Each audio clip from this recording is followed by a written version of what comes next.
A sagging gate can be an eyesore and dangerous, but fixing it can be a snap using the Homax EasyGate No Sag Gate Kit. EasyGate installs quickly and easily for fences, shed doors, corral gates, or wherever you need it.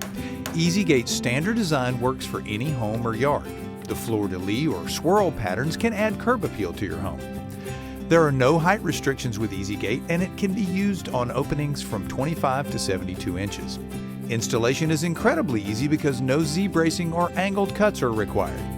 First, measure the opening where you want to install EasyGate and cut the top and bottom rails 1 inch smaller than the opening. Place the top and bottom gate rails on your work surface and line up the brackets with the end of the boards. Then, mark the screw holes on each bracket and drill 1/8 inch pilot holes. Attach the brackets using 4 included wood screws. Then, use 8 included panhead screws to finish attaching each bracket. You'll notice some of the brackets have 2 holes in a single location. Use only 1 screw in either hole. Using 4 included wood screws, attach the top hinge. Use 4 more wood screws to attach the bottom hinge.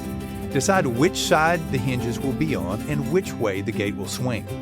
Nail your fence boards across the gate frame. Now you're ready to attach the gate to your fence. Secure the top hinge to your fence post with 4 wood screws and repeat with the bottom hinge. Check the gate's swinging motion. Your EasyGate is now attached. With Homax EasyGate No Sag Gate Kit, you can easily fix or build a sag-free gate while adding style to your outside decor.